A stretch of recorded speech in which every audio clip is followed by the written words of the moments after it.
later, I simply said, well, have you had any children? Whoa! This was the wrong thing. So she looked at me. If she could have spit on me, she would have. There was such disdain. And I have to say, I was not strong enough in that moment to immediately dismiss it. But even though I'm sharing the story, and you may think, oh, no, she's still attached to it. No, I've done the right work because, especially this morning, I really reviewed the fact that, but there is no me. The me is false, and that she is false. And underneath her belief system, underneath her conditioning, her divisive, separate conditioning, I really understand and embrace the idea that she is that and I am that. So it's through working it through that we get there. So I took you all through the exercise so you could see sometimes I want to be in that space that is absolutely non-combative because it's so pure. It's like breathing in pure oxygen. And so that's why I would do the work to get right back there. And yet, stuff is going to happen that we feel separate. But Sydney and everyone listening, when you believe you are separate and different, you're going to have to drop it. So, and I know change isn't easy. We've been programmed since you were in your mother's womb, because we pick up her programming. And she's, of course, picked up her mother's programming. So, and it's frightening not knowing what's going to happen and what's next for you. Especially when things feel uncertain or they're falling away and they're crumbling. From what I can understand and what I can see, things are now crumbling and falling away for each of us as individuals and on the collective scale. And we chose to be part of this so that we could be part of this big falling out. Oh, God. Mm-hmm. So the message of this Lion's Gate is one of keep trusting. Keep returning to a vibration of love, because that's exactly what my little exercise had me do. I had to keep returning to a frequency of love, and I had to release my fear. And I'll tell you what my fear was. It wasn't for her. You know what my stupid-ass fear was? Excuse the swearing. My dumb fear was, she doesn't like me. And she's judged badly against me. And it gave me a very uncertain, wobbly feeling. And it kept me unfocused from my ultimate goal, to see her not as who she was, but to see her as the God that she is. And whatever she does with it's none of my business. Right. So this gate today is about keeping in mind that you are a spiritual being. I'll tell you, one of the triggers that now gets my Irish goat running around in circles is when somebody tells me, geez, I'm only human. Ooh. As the nuns would have done, kind of come over and slap them on the back of the hand with a ruler. You're not a human being. You're having a human experience. Yeah.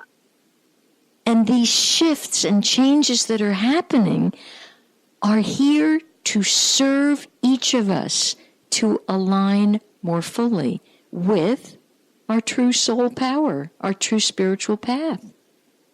And that will bring us increased joy, creativity, love, the opportunity that we want, the possibilities open, the gateway swings open. Yeah. So it's a huge time. Does that help you, sweetie? I'd rather just somebody say, here, this is what you do next, because I'm just so bombarded. Yeah, I understand. Like someone just stole something out of my car just now. As you were sitting in it? As you're sitting in it? No, not as I was sitting in it. I've actually had problems, so I actually put a piece of luggage and I put a lock on it. And there's been someone who's been trying to emotionally do damage because things have been stolen out of my car, CDs and books. And so then I put a piece of luggage and put a lock on it, and I go to do something today, and the lock is gone. So that's worse than taking something. It's like, ha-ha, I was here. This is not going to do anything. I got it off, and ha-ha. Mm-hmm. Is this in your parking lot again, Sydney? Is it in your parking lot? Correct. Yeah. Mm-hmm. Mm-hmm. Yeah, so and the police they're not taking me seriously. Mm-hmm. And so it's all very frustrating, and I think you start off by saying doing what we know how to do, and I just need to ask the landlords to indeed leave, have them commit, and I'm notorious for jumping around, but this is not okay because inside the house and inside the car, things are not safe. So, are you taking some pictures of these things so that you have a good documentary to share, like this was here, and so that there's some hardcore show and tell? Well, one would think if you put a lock on it, you wouldn't need to show that you put a lock on it, that they didn't take the one off the back seat piece of luggage. But it's making me now, I have to take absolutely everything out of my car. Mm-hmm. Right? Mm-hmm. It's changed who I am. Mm-hmm. It has influenced who I am. It's changed who I am. It's maybe I can't walk out of my apartment without locking everything up in my apartment. I have to assume that it's public, even if I'm going to be gone for a half an hour. Mm-hmm. So, I'm just exhausted over all that. Why is this pattern happening? That seems to be happening to me. It just, and I'm, to fight an unknown. This is a faceless, nameless, someone who's just leaving history that I then have to I have to decide how to deal with that. And so, yeah. Oddly, I read a very interesting parable, I think it was either this morning or yesterday, about a fellow who would consistently lock everything before he left his apartment, before he left his job, and people began to question him, like, don't you trust anyone? And his response with great love was, I trust everyone.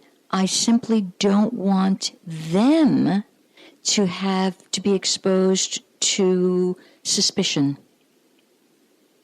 So lock the things up so that there's nobody who's suspicious, because that's a drain on your energy. You don't want to allow the other person to be suspicious. I live in a safe spot. I lock my car. I don't want to put that on anybody that, I left my car open for a minute. No, I'm not going to have them go down that pathway. So see if that sort of a reverse approach can't lift this a little bit. If push comes to shove, you'll have to ask your inner guidance, okay, is it time to move? You got a birthday coming up fairly soon, believe it or not. Yep. That may trigger, okay, time to go.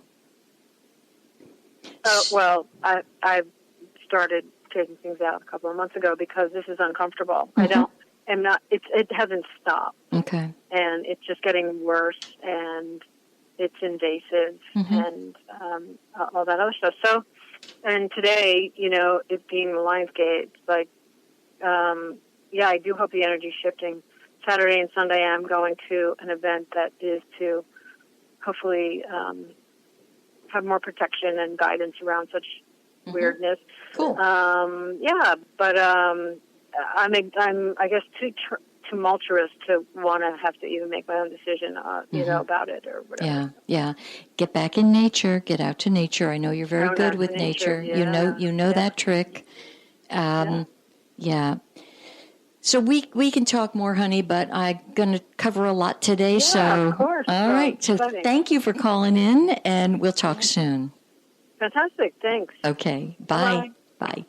So for any of you that would like to also contribute today, any which way or another, especially if you've had a shift over these last 3 or 4 days and you just want to give a little insight about it or shout out that, yay, something shifted, it's 321-806-3159. I feel like I'm in overdrive today, so I'll say it again slowly. 321-806-3159. And you're very free to reach out to me on my email, which is purpleportal777@gmail.com. You're also free to schedule a private consultation, which does really help to lift and shift things. So there's lots of ways for you to be lifted up and over some of the dilemmas out there. And they're out there right now. Okay, so we've got today, well, actually it was yesterday, we've stepped into the Earth Monkey cycle. We're out of the 30-day window, which was a transitory cycle. So we're out of that, and we're into now more of a kind of a more grounded cycle, bringing in constructive use of your thoughts. Let me just take this caller. Hi there. Hi. Hi. How are you? It's Michelle. Hello, Miss Michelle. How's it going? It's going. It's funny that you're talking about shifting because something happened to me this afternoon. Okay, go for it. I was driving home from driving the kids all over, and something just came to me that said, you have to love yourself. And that's never happened to me. Wow. And I had to embrace it because it was just a very powerful message for me. Okay. I hope you all heard what Michelle just said. She actually, I don't know if you heard the beginning of the show, she just validated everything that was kind of going on here with me sharing my friend Renee, who in slightly different words has come up with the same thing. And I'll tell you, Michelle, this gal Renee it's been sinking in, and I think that's what happens to us. Things sink in slowly in their own way, not to overwhelm us. And so it's been sinking in for 2 years to the point where everybody surrounding her now has the message because she has to love herself, and she's doing it. Yes. So you got the memo. And it's sinking in. It was just so powerful. And again, it's like never really happened. And I sat down with a cup of coffee and I really sat there thinking, this really happened to me, and I did get it. And then I started listening to you, and then I'm like, I have to call you and tell you. Thank you. Thank you so much. Because I believe in what you do, and you've helped me so much, and it was just amazing. It was amazing to hear that. Thank you. The fact that I heard it. Yep. Because a lot of times when we don't hear it, we just let it go. That's right. Or it's so subtle that you can't quite catch it. We miss the sign. Yep. Good job. All right. Yep. Okay. Thank you for calling in. Much love. Thank you. Same here. Mm-hmm. Bye. All right. So with today being actually day 1 of autumn, although it started yesterday, it's like today's the first full day. And when we've got the introduction of metal has to do with your lungs and processing sorrow and grief. So for the next few months, you may be processing a lot of those emotions, and go with it and embrace it, and don't be afraid of it. Yesterday, as the day was turning, somebody emailed me from New York area, and she finished up with, this is a mommy of 4 or 5 children, I don't remember how many now. She finished up with, I'm so hopeless, everything is hopeless. That would land right on her lungs. It was so powerful to me. Here's what it did for me. I honestly thought, I have to go book a trip to the Northeast immediately, because I cannot abide by hopelessness. I see where it leads, and it's not pretty. Hopelessness, it's a funny thing, again on this little 5 minutes of NPR, it just happened to announce today 30 million, that would be 30 million people in the United States of America have clinical depression. How did this happen?